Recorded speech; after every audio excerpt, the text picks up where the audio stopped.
Bulletin का बाकायदा आगाज करते हैं। आगाज में सबसे पहले आपको अपडेट करेंगे कोरोना वायरस के हवाले से। शहर कायद में कोरोना वायरस ने पंजे गाड़ लिए हैं। मरीजों की तादाद बढ़ने लगी है। गुज़िश्ता 24 घंटों के दौरान अगर बात की जाए 1054 अफराद में वायरस की तशखीस हुई है।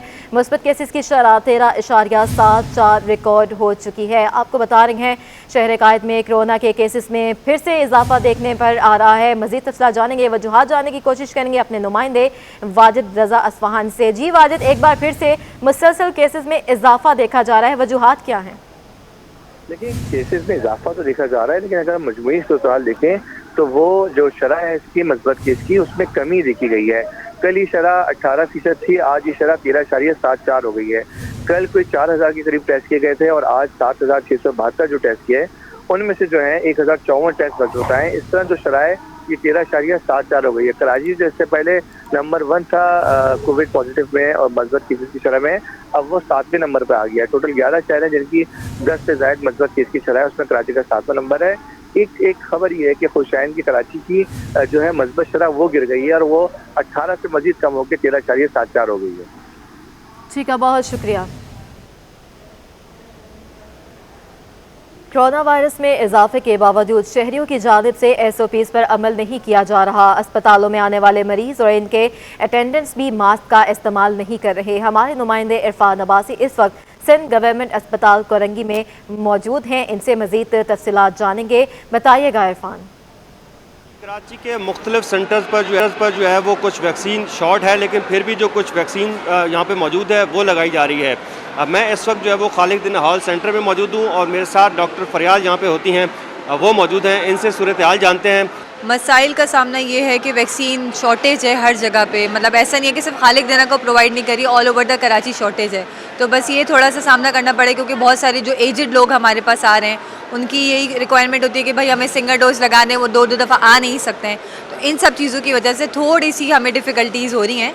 बाकी तो डबल डोज वाली हमारे पास सारी वैक्सीन आ रही है, लेकिन थोड़ा मॉडर्ना का इशू आ रहा है, थोड़ा एस्ट्राजेनेका का इशू आ रहा है कि वो सिर्फ हम टिपिकली सेकेंड डोज वालों को लगा रहे हैं, फर्स्ट डोज वालों को लगा नहीं सकते हैं। ठीक है, और ये बताइएगा कि कंसाइनो जो है वो सिंगल डोज वैक्सीन वो मुख्तलिफ सेंटर पे भी अवेलेबल नहीं है, आप क्या सोचते हैं?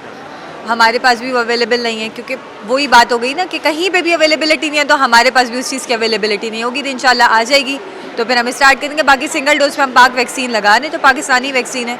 ठीक है, और बैरून मुल्क जाने वालों को कुछ मसाइल का सामना है, शुरू से ही मसाइल का सामना है। जब बैरून मुल्क पाकिस्तानी हैं यहाँ से बाहर जा रहे हैं, तो उनको मसाइल को किस तरीके से एड्रेस किया जा रहा है? उनके मसाइल को इस तरीके से एडजस्ट किया जा रहा है कि बूस्टर डोज आ गया है तो हम बूस्टर डोज लगा रहे हैं। तो बूस्टर डोज का क्राइटेरिया ये है कि नेशनल बैंक से उनका वाउचर बनेगा 1270 का। उसके बाद 3 वैक्सीनेशन सेंटर्स को सिलेक्ट किया है, जिसमें हमारे पास JPMC है और मेरे ख्याल से एक्सपो सेंटर और एक और कोई सेंटर है, वहाँ पे वो जाके बूस्टर डोज लगवा रहे हैं। बूस्टर डोज लगवा रहे हैं। बैरून मुल्क पाकिस्तानियों को भी एड्रेस किया जा रहा है जो उनके मसाइल हैं। दूसरी जानब जो वैक्सीन शॉर्टेज है उसकी वजह से भी जो है वो जो पहली डोज़ के लिए आ रहे हैं उनको तो मॉडर्ना और एस्ट्राजेनेका नहीं लगाए जा रहे हैं, लेकिन जो दूसरी डोज़ शॉर्टेज की वजह से दूसरी डोज़ के लिए जो लोग आ रहे हैं उनको वो लगाई जा रही है। जबकि कंसाइनो वैक्सीन जो कि सिंगल डोज़ है वो किसी भी सेंटर पे मौजूद नहीं है।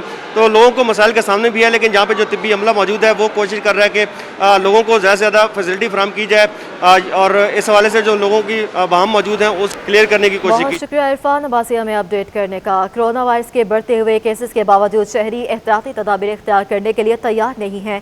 अवामी मकामात पर ना तो मास्क का इस्तेमाल किया जा रहा है और ना ही समाजी फासले का ख्याल रखा जा रहा है। तफसीलात जानेंगे हमारे नुमाइंदे जुनैद फिरोज से जो इस वक्त तारिक रोड पर मौजूद हैं। जी जुनैद, आगाह कीजिए। कराची में बढ़ते हुए कोरोना वायरस का जो केसेस हैं उससे खदशा ये पैदा हो गया है कि एक बार फिर जो कोरोना वायरस जो वो बढ़ सकता है। वफाकी सूबाई हुकूमत बार शहरियों को एहतियाती तदाबीर इख्तियार करने के लिए जो अपील कर रही है, मगर शहरियों ने उसको बाला ताक रख दिया है। इस वक्त तारिक रोड पर मौजूद है, यहाँ भी जो है वो शहरी ना मास्क का इस्तेमाल कर रहे हैं, ना ही जो समाजी फासला जो है वो उसको इख्तियार कर रहे हैं, जिससे एक मरतबा फिर जो है वो कोरोना वायरस बढ़ने का खदशा पैदा हो गया है। NCOC की जानिब से कहा यह जा रहा है कि कराची में जो है वो शहरी एहतियाती तदाबीर तदबीर जो है इख्तियार नहीं कर रहे हैं, जिसकी वजह से जो है वो कोरोना वायरस जो है वो बढ़ चुका है। इसके बावजूद भी शहरी जो है वो किसी तौर सामाजिक फासला और मास्क का इस्तेमाल जो करने से गुरेजा है। कुछ शहरी हमें दिखे जो मास्क लगाए हुए हैं, एहतियाती तदबीर इख्तियार कर रहे हैं, मगर उससे ज़ायद जो शहरी हैं वो मुकम्मल तौर पर जो है SOPs पर अमल दरामद हमें करते हुए जो नज़र नहीं आ रहे हैं, जिसके बाद जो है वो ख़तरा यही पैदा हो गया। खदशा इसी बात का जो वो जाहिर किया जा रहा है कि शहर में अभी जो कोरोना वायरस जो है वो जो उससे मज़ीद जो है वो आगे इसके कैसे। जुनैद फिरोज हमें अपडेट करने का। आगे बढ़े, आपको बताएं कि एक्सपो सेंटर में कायम मास वैक्सीनेशन सेंटर आर्जी तौर पर बहाल हो गया है। कोरोना वैक्सीनेशन मुहिम की टीमें वैक्सीन लगाने में मसरूफ़ अमल हैं, जबकि हॉल नंबर 4 में एहतजाजी मुलाजमीन की हड़ताल बदस्तूर जारी है। बात करते हैं वहाँ पर मौजूद अपने नुमाइंदे वाजिद असफहानी से। जी वाजिद, आगाह कीजिएगा।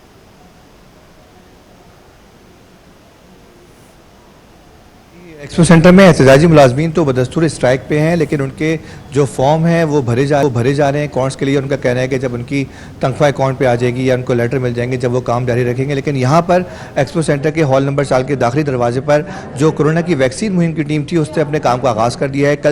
कल दोपहर से इसका आगाज़ हो गया था, लेकिन आज सुबह से यहाँ पर टीम मौजूद है। सुबह 9 से लेकर शाम 4 बजे तक यहाँ पर वैक्सीन का अमल जारी है। तमाम वैक्सीन लगाई जा रही है और यहाँ पर सुबह 9 से 4 तक तमाम वैक्सीन लगाई जा रही है। अलावा बूस्टर के बारे में कह रहे हैं कि यहाँ पे चंद दिनों बाद उसका भी आगाज़ हो जाएगा, जबकि 18 साल से कम उम्र अफराद के बच्चों को भी यहाँ पे वैक्सीन लगाई जा रही है। ठीक है, बहुत शुक्रिया वाजिद हमें अपडेट करने का।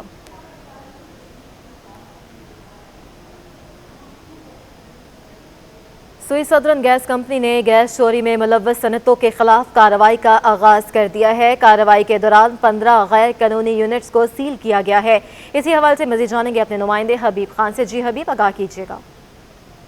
जी बिल्कुल, देखिए सुई सदरन गैस कंपनी जो है वो अब सनतकारों के ख़िलाफ़ और सनतों के जो ख़िलाफ़ है वो मज़ीद एक्शन उन्होंने जो है वो तेज़ कर दिया है और कुछ अपने कानून जो है वो मज़ीद सख्त कर दिए हैं। अभी 2 रोज़ कबल सनतकारों की जानिब से एहतजाज किया गया था सुई सदरन गैस दफ्तर के बाहर, जिसमें डिस्कनेक्शंस के जो मामला थे वो डिस्कस किए गए थे। अब सुई सदरन गैस हुकाम की जानिब से एक नया सख्त ऑर्डर जारी किया गया है, जिसमें यह कहा जा रहा है कि तमाम तर सनतकार जो हैं, बिलखुसूस ऐसे सनतकार जहाँ पे और जिन सनतों में सेंक्शंस के ज़रिए और बूस्टर्स के ज़रिए गैस हासिल की जा रही थी, उनके ख़िलाफ़ जो कार्रवाइयाँ की गई थी, उन डिस्कनेक्शन जो किए गए थे, उन डिस्कनेक्शंस को कुछ शराइत के ऊपर जो है वो बहाल किया जा रहा है। उनमें जो शराइत रखी गई हैं, सख्त और कड़ी किस्म की शराइत अब कर दी गई हैं सुई सदरन गैस कंपनी की जानिब से। उसमें पहली शर्त ये है कि तमाम तर जो बूस्टर्स हैं और जो सेंक्शन पम्प्स हैं उनको फिलफौर हटाया जाएगा और साथ ही साथ उन सेक्शन पम्प्स को हटाने के साथ साथ तमाम तर इंडस्ट्रियल जोन्स में जो लोड रखा गया है उस लोड से ज़्यादा जो गैस इस्तेमाल की जाएगी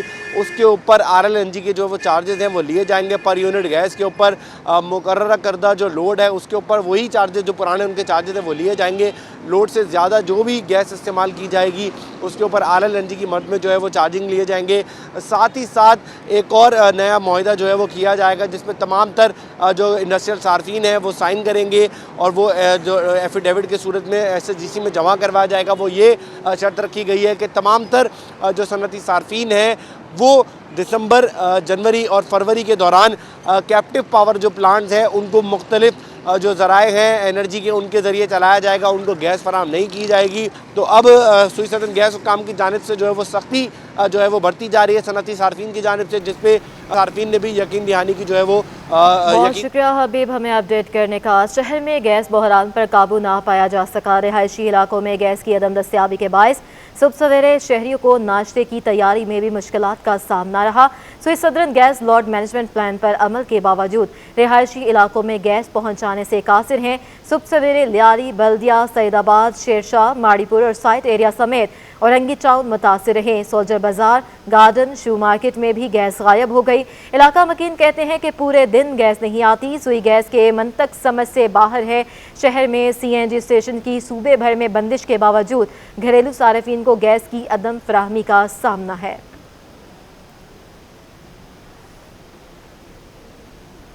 शहर कायद में गैस बंदिश का सिलसिला बरकरार है। इंडस्ट्री वालों के साथ साथ घरेलू खातीन भी शदीद परेशानी का शिकार हैं। बंदिश ने तो जैसे कराची के हर इलाके को घेरे में ले रखा है। SSGC की जानिब से हर इलाके में किसी न किसी बहाने गैस बंद कर दी जाती है। साथ ही गैस लोड शेडिंग का सिलसिला रोकने का नाम नहीं ले रहा। इंडस्ट्री मालकान तो परेशान हैं ही, घरेलू खवातीन भी आजिज आ चुकी हैं। हम है ना सिलेंडर पे खाना पका रहे हैं और ये है ना हमारे मिडिल क्लास के लोगों के लिए बहुत ही मुश्किल है, क्योंकि हम अफोर्ड नहीं कर सकते और आए दिन हम हादसे सुनते रहते हैं कि सिलेंडर फटने से ये जान बहक हो गई। तो इसलिए मेहरबानी करके हमें है ना जल्द से जल्द है ना गैस की फराहमी करे। खवातीन कहती हैं कि गैस आती नहीं पर बिल लंबे चौड़े ज़रूर आते हैं। लास्ट महीने में 2200 का हम लोग ने भरा था कि चलो गीज़र चलता है, तो अब तो इतने दिनों से गैस भी नहीं है, कुछ नहीं है, फिर भी 3000 का बिल। बिल्कुल भी गैस नहीं है, 24 घंटे में एक घंटा भी नहीं आती। शबीराबाद ब्लॉक ए की रिहायशी खवातीन का कहना है, लगता गैस कंपनी हमको सिलेंडर इस्तेमाल करने पर ज़बरदस्ती मजबूर कर रही हैं। कैमरामैन काशिफ खान के हमरा Ayaz Rana, city 21। Sindh high court में सीवीयू केस की समाअत। सीवीयू पर रेस्टोरेंट शॉप्स बनाने का मंसूबा अदालत में चैलेंज कर दिया गया है। कंटोनमेंट बोर्ड क्लिफ्टन DHA रिहायशियों ने सीवीयू मंसूबे को चैलेंज कर दिया। Cantonment board Clifton DHA advocate general को नोटिस जारी कर दिए गए हैं। मज़ीद तफसीलात जानेंगे हमारे नुमाइंदे बिलाल अहमद से। जी बिलाल, बताइए।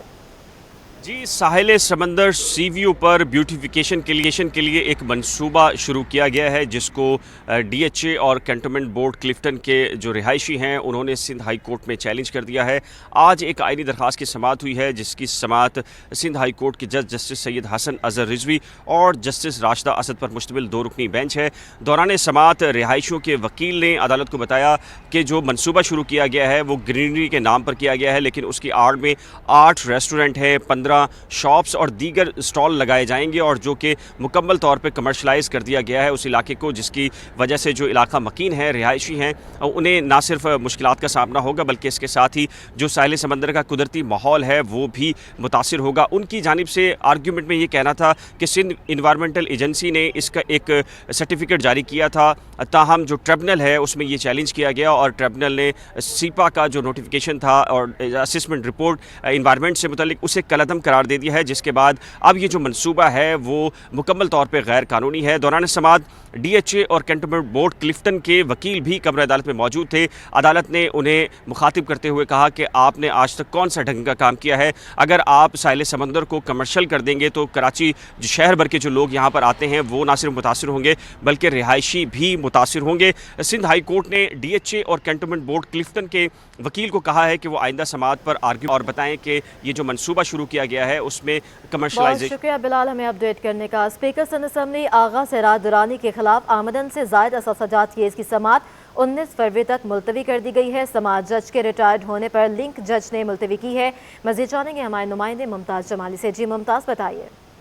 जी देखिए, आज एहतसाब अदालत कराची में स्पीकर सिंध असम्बली आगा सिराज दुरानी समेत दीगर मुल्ज़मान के खिलाफ आमदन से जायद असासे बनाने से मुतल्लिक रेफरेंस की समाअत हुई, जहां पर स्पीकर सिंध आगा सिराज दुरानी को जेल हुकाम ने अदालत में पेश कर दिया। कारकुनान की बड़ी तादाद अदालत के बाहर मौजूद रही। दीगर मुल्ज़मान को भी आज अदालत में पेश कर दिया गया, लेकिन एहतसाब अदालत की जो जज थी वो रिटायर हो गई थी। उसके बाद कोई नया जज अभी तक तैनात नहीं किया गया, इसलिए मुल्ज़मान को लिंक अदालत में लिंक जज के पास सामने पेश किया गया तमाम मुल्ज़मान को, जिस पर अदालत ने इस रेफरेंस की जो मज़ीद समाअत है वो 19 फरवरी तक मुलतवी कर दी है। इस रेफरेंस में स्पीकर आगा सिराज दुरानी समेत दीगर मुल्ज़मान नामजद हैं। आगा सिराज दुरानी की सिंध हाई कोर्ट ने ज़मानत मनसूख की थी, बाद में वो सुप्रीम कोर्ट गए थे ज़मानत लेने, वहाँ पर भी जो है अदालत ने उनको नेब के सामने सरेंडर करने का हुक्म दिया गया था, जिसके बाद नेब ने जो है स्पीकर सिंध असम्बली आगा सिराज दुरानी को गिरफ्तार किया था, जिस पर आज अदालत रेफरेंस की जो मज़ीद समाअत। बहुत शुक्रिया मुमताज़ जमाली। सिंध हुकूमत ने बल्दियाती इलेक्शन की तारीख दे दी। आगा सिराज दुरानी की मीडिया से गुफ्तगू है। मजीद कहा, इलेक्शन कमीशन हदबंदी करेगा तो इंतखाबात होंगे। मुल्क में आम इंतखाबात तमाम अपोजिशन जमातों का मुतालबा है। कमीशन ने हदबंदी करनी है तो जैसे ही वो हो जाएगा तो फिर कोई डेट अनाउंस करेंगे। अपोजिशन की डिमांड है कि कौमी और सूबाई इलेक्शन होने चाहिए, क्योंकि इस वक्त हालात जो है मुल्क के बड़े ख़राब हैं। सुप्रीम कोर्ट का जो हुक्म आया है, जो वहाँ से ऑर्डर्स हुए हैं, उसके हिसाब से आगे मूवमेंट होगी। सिंध असेंबली का इजलास भी बुलाया गया है 11 तारीख को। पंजाब में धुंध के बायस दीगर मामूलात ज़िंदगी के साथ ट्रेन ऑपरेशन भी मुतासिर है। अंदरून मुल्क से कराची आने वाली ट्रेनें आज भी ताख़ीर का शिकार हैं। अंदरून मुल्क से लेट आने वाली ट्रेनों में Khyber mail, Bolan mail, Tezgam, Allama Iqbal express और दीगर शामिल हैं। खैबर मेल 1 घंटा 9 minute, Pakistan business, sir Syed express, मिलत एक्सप्रेस और बोलान मेल 1.5 घंटा ताख़ीर का शिकार है। तेज़गाम 1 घंटा 17 मिनट, अलामा इकबाल एक्सप्रेस 1 घंटा 46 मिनट, बहाउद्दीन ज़िक्रिया 2 घंटे 28 मिनट की ताख़ीर का शिकार है। कराक्रम एक्सप्रेस 1 घंटा 92 मिनट और पाकिस्तान एक्सप्रेस 1 घंटा 46 मिनट की ताख़ीर से आ रही है। खबरों का सिलसिला भी जारी है, लेकिन यहाँ वक्त हुआ है ब्रेक का। ब्रेक के बाद आपको बताएं, पाक सरजमीन पार्टी के तहत नए बल्दियाती कानून के खिलाफ फवारा चौक पर एहतजाज और धरना 6ठे रोज भी जारी है। PSP और हुकूमत के दरमियान आज फिर मुज़ाकरात का इम्कान है। धरने की ताज़ा तरीन सूरत हाल जानने के लिए बात करेंगे वहाँ पर मौजूद हमारे नुमाइंदे दानियाल सिद्दीकी से। जी दानियाल, आगाह कीजिएगा।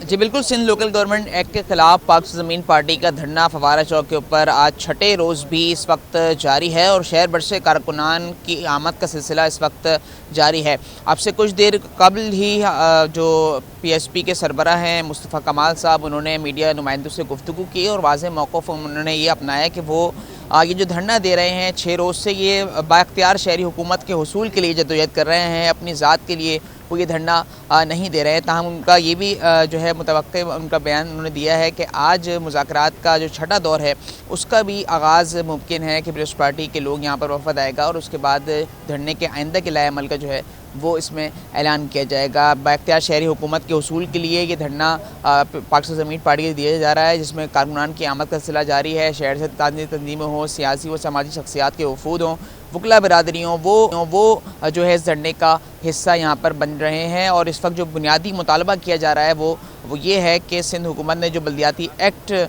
जो है वो पेश किया है सिंध असम्बली के अंदर, उसकी मुखालफत की जा रही है और कराची के इदारों को बाख्तियार बनाने के लिए जो है वो मुतालबात मुजाहिरीन की जानिब से किए जा रहे हैं। धरने में शुरका की आमद का सिलसिला जारी है। आज मुतवक्के तौर पर यह बतलाया जा रहा है कि पीपल्स पार्टी का वफ़द जो है मुज़ाकरात के लिए आएगा और मुज़ाकरात के 6ठे दौर के बाद आइंदा के लाए अमल का ऐलान रात में कर दिया जाएगा। जी बहुत शुक्रिया दानियाल सिद्दीकी हमें अपडेट करने का।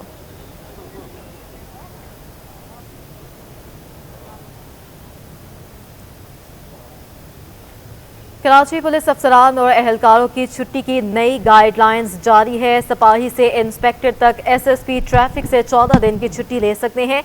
SOs को 2 दिन की छुट्टी भी DIG ट्रैफिक से लेना होगी। आपको बता रहे हैं, कराची पुलिस अफसरान और अहलकारों की छुट्टी की नई गाइडलाइंस जारी कर दी गई हैं।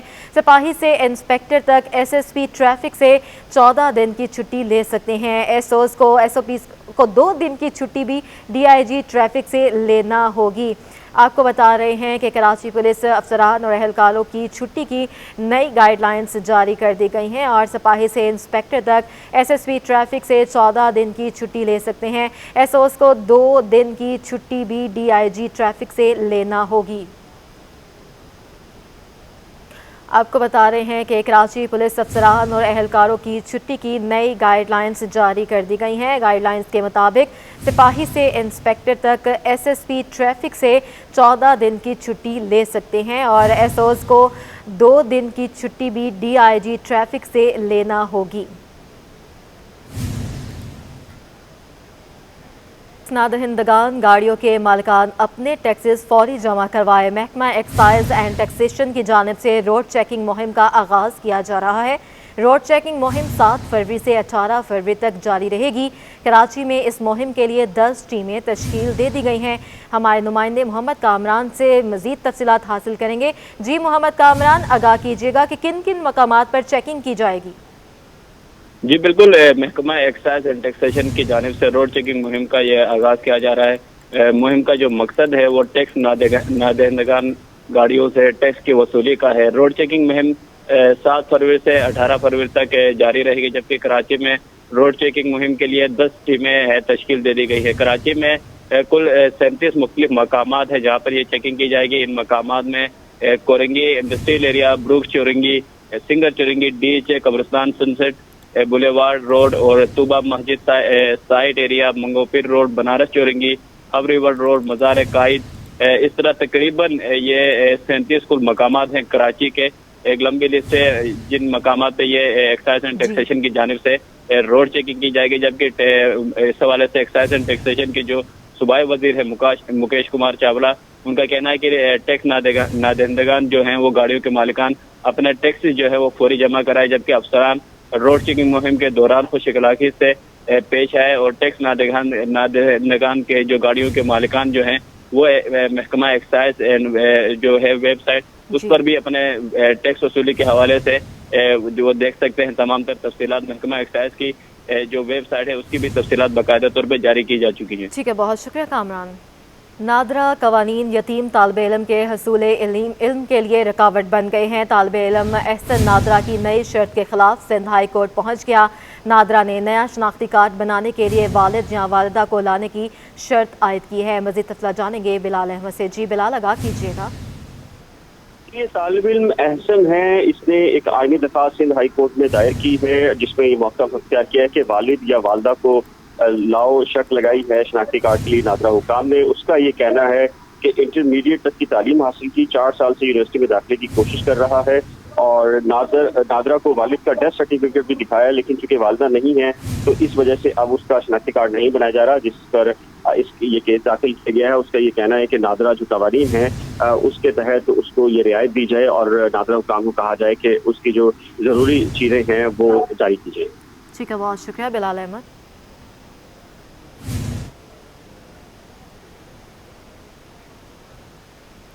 कराची में सब्जियों की कीमतों पर कंट्रोल नामुमकिन होकर रह गया है। टमाटर की कीमत में होशरुबा इजाफा हो गया, जबकि सब्जियां गोश्त से भी महंगी हो गई हैं। महंगाई ने आवाम का जीना मुहाल कर दिया। टमाटर की कीमत 160 रुपये फ़ी किलो तक जा पहुंची है।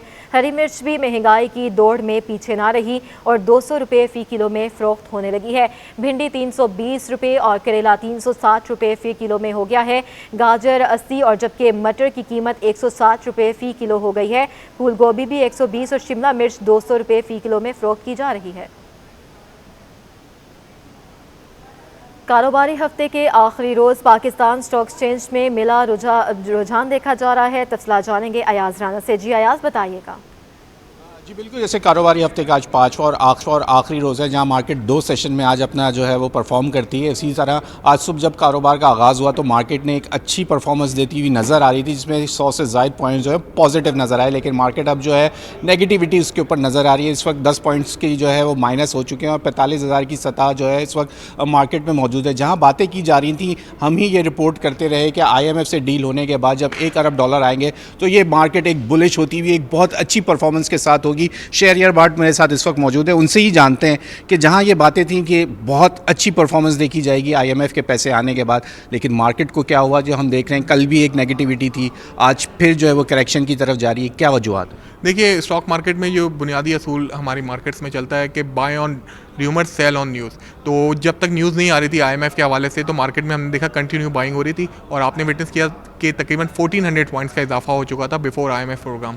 तो IMF के प्रोग्राम आने के बाद लोगों ने प्रॉफिट टेकिंग की और मार्केट टेक्निकली एक करेक्शन की जद में भी थी। वहाँ पे एक रेजिस्टेंस लेवल था 46,300, वहाँ हमने देखा कि मार्केट में सेलिंग विटनेस की गई और उसके बाद मार्केट थोड़ी नीचे आई है। फिर साथ साथ कुछ और वजूहत भी हैं जिसकी वजह से मार्केट नीचे आ रही है, जिसमें वर्ल्ड कमोडिटी प्राइजेस बढ़ती जा रही हैं, जिसमें खासतौर पर क्रूड ऑयल आप देख रहे हैं कि $90 को टच कर चुका है और हमारा इंपोर्ट बिल जिसका हमें ऑलरेडी काफ़ी ज़्यादा परेशान कुन है, उसमें 40% हिस्सा जो है आपको पता है कि क्रूड ऑयल का है, जिसकी वजह से प्रॉब्लम्स आ रही हैं। जैसे शहरियार का कहना है कि इस वक्त क्योंकि वर्ल्ड कमोडिटीज़ की जो प्राइस है, ख़ास करके जो पेट्रोल जो है, क्योंकि हमारी इकनॉमी पेट्रोल ड्रिविंग कहलाती है और पेट्रोल के प्राइसेस ऊपर चले जाते हैं तो उसका भी एक इम्पैक्ट देखा जा रहा है, जिसकी वजह से इस वक्त मार्केट के ऊपर एक सेलिंग प्रेशर है और लोग जो है प्रॉफिट टेकिंग को लेते हुए मार्केट में जो इस वक्त शेयर्स के रुझान देखा जा रहा है। माह जनवरी में गुज़िश्ता माली साल जनवरी के मुकाबले में बरामदात में 18.7% का इजाफा हुआ है। मुशीर तजारत का कहना है कि रवा माली साल जनवरी में $2 अरब 54 करोड़ 60 लाख की इजाफी बरामदात भी हुई हैं। गुज़िश्ता माली साल जनवरी में $2 अरब 14 करोड़ 50 लाख की बरामदात हुई थी।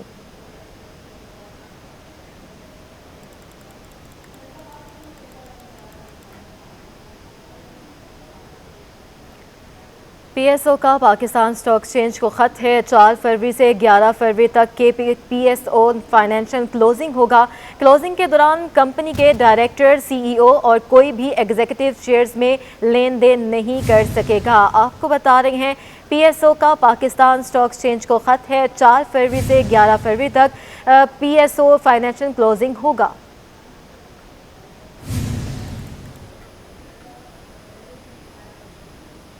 पाकिस्तान ओपन के फातेह कौमी amateur golf champion Umar Khalid का कहना है कि पाकिस्तान में गोल्फ का बेपनाह टैलेंट है। हुकाम सरपरस्ती करें तो आलमी सतह पर भी एजाज़ जीत सकते हैं। सिटी 21 के नुमाइंदे जावेद इकबाल से गुफ्तगू करते हुए उन्होंने मजीद क्या कहा, आइए सुनते हैं। पाकिस्तान में वैसे तो गोल्फ पे चंद एक लोग ही बार बार ट्रॉफियाँ जीतते हैं, और लेकिन इस बार एक कौमी एमेचर चैम्पियन उमर खालिद ने पाकिस्तान ओपन गोल्फ चैम्पियनशिप में एमेचर का टाइटल अपने नाम किया। और सिर्फ 17 साल की उम्र है इनकी, और ये बड़े शौक़ से, लगन से खेलते हैं। हम इनसे बात करेंगे। उमर, कितनी उम्र से गोल्फ खेलना शुरू किया? अब मैंने 10 साल की उम्र से गोल्फ खेल रहा हूँ, तो 7 साल हो गए हैं मुझे। क्या जहन में क्या है, टारगेट क्या है, क्या सोच के आए इस फील्ड में? अभी तो मेरी एज 17 है, तो अभी बहुत टाइम पड़ा है। थोड़ी सी अभी गेम और इम्प्रूव करनी है। बाहर जाके खेल सका तो बाहर खेलना है, लेकिन अल्टीमेट एम है कि प्रो बनना है और गेम अच्छी करनी है कि एशियन टूर, यूरोपियन टूर पे, पीजीए टूर पे बंदा खेल सके, टॉप क्लास का गोल्फर बने। क्या सब लोग तो ज़्यादातर क्रिकेट खेलना चाहते हैं, आपने गोल्फ को खेलना शुरू किया, क्या वजह? क्रिकेट टीम स्पोर्ट है और मुझे शौक़ ज़्यादा नहीं था उस वक्त। जब गोल्फ शुरू की थी तो मैं मतलब मोटा सा था, तो गोल्फ में थोड़ा सा मतलब कम मोमेंटम लगता था उस वक्त, तो मैं खेलना शुरू कर दिया और ज़ाहिर है गेम पसंद आ गई और अब बस गोल्फ ही खेलता हूँ और तो कुछ नहीं खेलता। क्या जहन में टारगेट क्या है, कौन सा खिलाड़ी आपका आइडियल है? मेरा आइडल रॉरी मैकिलरॉय है। वो आयरिश गोल्फर है, वो पीजीए टूर का वर्ल्ड नंबर 1 भी रह चुका है। अच्छा, आपका आइडियल यानी वो है आयरिश गोल्फर। अब आपने कहाँ तक पहुँचना है, क्या जहन में बैठा है? मेरी भी यही कोशिश है कि गेम इतनी अच्छी हो जाए कि एक दिन हम भी वर्ल्ड नंबर 1 हो। Best of luck. सुना आपने कि उमर खालिद बता रहे हैं कि उनकी ख्वाहिश है कि वो भी एक दिन वर्ल्ड नंबर 1 बने गोल्फ में और पाकिस्तान का नाम रोशन करें। उनका कहना था कि क्रिकेट नहीं, वो गोल्फ को पसंद करते हैं, इसलिए गोल्फ खेलना शुरू किया और उनकी ख्वाहिश है कि एक दिन पाकिस्तान का नाम। PSL 7 में मोहम्मद इलियास की जगह उस्मान शनवारी कराची किंग्स स्क्वाड का हिस्सा बनेंगे। तफसीलात जानेंगे हमारे नुमाइंदे महमूद रियाज से। जी महमूद, आगाह कीजिएगा। कराची किंग के 2 खिलाड़ी मोहम्मद इलियास और मोहम्मद आबिद इंजर्ड हुए। इसके बाद मोहम्मद इलियास के जो है वो रिप्लेसमेंट के लिए जो है वो राब्ता किया गया टेक्निकल कमेटी से, और उन्होंने उस्मान शनवारी की जो है मंजूरी दी, जिसके बाद उस्मान शनवारी जो है वो कराची किंग का हिस्सा बन गए और आज जो है पेशावर ज़ल्मी के खिलाफ मैच के लिए वो सिलेक्शन के लिए अवेलेबल होंगे। जी बहुत शुक्रिया महमूद रियाज। इसी के साथ ये बुलेटिन अपने इख्तिताम को पहुंचा। एक ब्रेक के बाद हाजिर होते हैं हेडलाइंस के साथ।